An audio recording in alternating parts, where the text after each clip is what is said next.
발행에 성공은 했으나 또다시 관세 이슈에 밀리고 마는 비트코인. 이에 신고가까지 약 3% 남은 상황입니다. 여전히 시장의 곡소리는 계속되고 있습니다. 여러분들, 이번이 정말 마지막 매수 기회입니다. 벨트 꽉 조여 맵시다.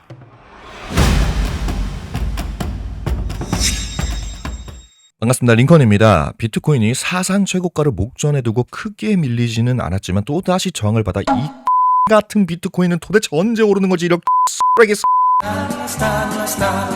죄송합니다. 우리의 인내심을 352,584번째 테스트하고 있습니다. 이에 많은 분들의 시드가 말리꾼 마냥 지쳐 쓰러지며 되돌아가고 계신데요. 이런 분들을 위해 제 관점의 결론부터 말씀드리면 저는 여전히 큰 추세는 아무 문제 없으며 종국에는 상승할 거라고 보고 있습니다. 하지만 단기적으로는 하락할 가능성이 생겨 조심해야 하는 구간이라고 보고 있고, 이 하락은 정말 마지막 매수 기회이며 만약 매수 기회를 주지 않더라도 온체인 데이터를 통해 충분히 매수할 타이밍을 잡아낼 수 있다고 생각하는데요. 그래서 오늘 영상은 지난 영상 관점 복귀, 그리고 비트코인 시황, 그리고 매수 타이밍을 잡아낼 수 있는 온체인 데이터와 비트코인 도미넌스 차트 분석으로 구성해봤으니 영상 끝까지 시청 부탁드립니다. 먼저 지난 영상 관점 복귀부터 해보도록 하겠습니다. 제가 지난 영상을 업로드했던 시점은 대략 105.5K 부근이었습니다. 그리고 106K에서 106.3K를 확실히 돌파 후 리테스트가 발생했을 때 진입하는 것이 좋다는 게 저의 관점이었는데요. 정확히 이 106K에서 106.3K를 터치하지는 않았지만 리테스트 후 추가 상승을 해줬으나 아쉽게도 얼마 가지 못해 고꾸라져 이 106K를 일시적으로 이탈했었습니다. 하지만 이를 빠르게 텔레그램에 브리핑드려 속임수를 대비하였고 이후에 추가 상승이 나와 제 구독자분들과 좋은 결과를 맞이할 수 있었습니다. 이런 실시간 관점은 텔레그램에 제가 잠을 자는 시간을 제외하고 항상 브리핑 드리고 있으니 댓글에 링크를 통해 입장하셔서 시황과 브리핑 받아가시길 바랍니다. 자, 본격적으로 비트코인 시황을 말씀드리기 전에 비트코인 상승 기원하신다면 잠깐만 시간 내주셔서 구독 한 번씩만 부탁드립니다. 감사합니다. 자, 비트코인 시황을 브리핑 드려보도록 하겠습니다. 우선 제가 단기적으로 조심해야 된다고 생각하는 이유는 비트코인이 96.8K에서 111.7K 범위의 대형 박스권을 형성했기 때문입니다. 이 박스권 행보는 레인지 상단부와 하단부를 지속적으로 경유하는 특징을 가지고 있는데 현재 박스권 상단부에서 또다시 저항을 받은 것을 볼 수가 있죠. 따라서 박스권 상단부인 111.7K를 확정 돌파하지 못한다면, 안착하지 못한다면 다시 이 박스권 하단부로 내려갈 가능성이 높습니다. 저는 이 경우 모든 개미를 청산시키고 시장이 깨끗하게 청소가 될 것이며 그제서야 아주 크게 상승할 거라고 생각합니다. 실제로 작년 11월에서 올해 2월에도 현재와 비슷한 양상을 보여줬는데, 보시면 이 박스권 상하단을 여러 번 경유한 뒤 트럼프의 리딩으로 다소 노이즈가 있었으나 하방이 따라자 비교적 큰 폭으로 하락한 것을 차트를 통해 확인할 수 있죠. 따라서 현재도 비슷한 양상으로 흘러갈 거라고 생각합니다. 하지만 방향은 앞서 설명드렸듯 상승으로 설정하고 있어 박스권 하단부 인근까지 내려온다면 저는 천금의 매수 기회라고 생각합니다. 그런데 박스권 하단부까지 하락한다는 저의 관점은 다소 추상적인 예상 관점이기 때문에 내려오지 않을 경우를 대비해야겠죠. 그래서 저는 만약 내려오지 않을 경우 이 CVD로 매수 타이밍을 정확하게 잡아낼 수 있다고 생각하는데, 지금부터 이 부분을 말씀드려보겠습니다. 일단 현재 가장 큰 자금을 운영하는 주체인 갈색고래가 엄청나게 매수하고 있는 것을 차트를 통해 확인할 수 있죠. 이 갈고는 최소 100만 달러, 원화로 14억 이상을 운영하는 주체들인데, 보시면 이전과 다른 움직임을 보여주고 있습니다. 어떤 게 다르냐? 과거 비트코인이 상승을 멈추고 횡보하는 구간의 갈고들의 추이를 보시면 매수를 하지 않거나 오히려 조금 매도를 했었는데, 현재는 횡보 구간에 엄청난 매수를 하고 있습니다. 그 말인즉슨 돈 많은 고래들은 현재의 조정이 이전처럼 길지 않을 것으로 보고 있다라고 해석이 가능하겠죠. 야, 이것도 좀 추상적인데? 그리고 이걸로 타이밍을 잡기는 좀 애매한데? 네, 맞습니다. 그래서 우리가 봐야 할 데이터는 두 번째로 큰 자금을 운영하는 보라색 고래입니다. 최근 보라색 고래와 비트코인 가격의 움직임을 대조해보면 거의 정확히 일치했는데, 작년 11월 트럼프 당선으로 짧은 불장이 시작됐던 구간부터 비트코인이 10만 불을 돌파하여 사상 최고가를 달성하고 횡보했던 구간, 그리고 관세 이슈로 시장이 조정받았던 구간, 그리고 최근 상승 구간까지 정확하게 보라색 고래와 가격 움직임이 일치했죠. 현재는 약간 디커플링으로 움직이고 있는데, 이는 갈고의 매수세가 아주 강하기 때문에 큰 하락 없이 보라색 고래가 매도하더라도 가격이 횡보로 버티고 있다고 볼 수 있고, 이 보라색 고래가 매수를 시작한다면 갈고의 매수세와 힘이 합쳐져 시장은 상승하기 시작할 거라고 생각합니다. 그렇기 때문에 차트의 관점도 중요하지만 현재로서 타이밍을 잡아내기 위한 최고의 툴은 CVD라고 생각합니다. 고로 이 보라색 고래가 움직이는 타이밍에 맞춰 저는 추가 매수할 생각이고 좋은 결과 있을 거라고 생각합니다. 또한 10만 달러 이하로 운영하는 개미들의 추이를 보시면 이번 시즌 내내 매도세를 유지하고 있는데, 이는 현재의 분위기를 아주 잘 반영해주고 있습니다. 있습니다. 비트코인은 상승을 하는데 돈을 번 개미는 정말 눈을 씻고 찾아봐도 아무도 없는 수준이죠. 따라서 우리는 이 개미들을 쫓아가지 말고 이번에는 고래를 따라갑시다. 아쉽게도 이 CVD 차트는 유료 결제를 해야 볼 수 있기 때문에 앞서 설명드린 시그널이 보인다면 텔레그램에 즉각적으로 브리핑 드릴 테니 댓글을 통해 제 텔레그램에 입장하셔서 브리핑 받아가시길 바랍니다. 자, 마지막으로 도미넌스를 통해 알트코인 상황을 살펴보겠습니다. 현재 도미넌스는 제가 그동안 지겹게 강조드린 21년 알트코인 대불장 시작 전과 대형 하락 추세선 근처에 멈춰 있습니다. 그리고 현 구간을 확대해보면 상승 쐐기를 이탈하고 있는 상황이죠. 이 도미넌스는 직접적인 매수 매도로 이루어지는 차트가 아니기 때문에 도미넌스 차트에서는 패턴의 신뢰도가 다소 떨어지지만 어찌됐건 상승의 힘이 약화되고 있다는 괴는 같습니다. 따라서 현재 이 상승 쐐기를 이탈하고 있기에 알트코인들은 이미 상승 준비를 마쳤다고 해석해야 합니다. 야, 근데 왜 상승을 못하냐? 당연히 비트코인 랠리를 기다리고 있는 거겠죠. 고로 이번에는 비트코인이 상승을 시작해주는 타이밍에 이 도미넌스가 강하게 하락하며 알트코인 피날레장이 찾아올 거라는 결론이 도출됩니다. 따라서 오늘 말씀드린 모든 관점들을 종합해봤을 때 현재 걱정할 때가 아니다. 어디서 그리고 언제 매수해야 할지 고민해야 할 시기다 라고 인지하시고 눈 똑바로 뜨고 당분간은 그 어느 때보다 집중해야 한다고 생각합니다. 자, 저를 내 골수까지 절여진 미친 롱충이처럼 보실 수도 있는데 저는 소신있게 그리고 자신있게 말씀드리겠습니다. 시장 상승합니다. 여러분들도 다 팔고 도망갈 게 아니라면 이 시장을 믿어보시길 바란다는 말씀을 마지막으로 영상 마치도록 하겠습니다. 시청 감사합니다.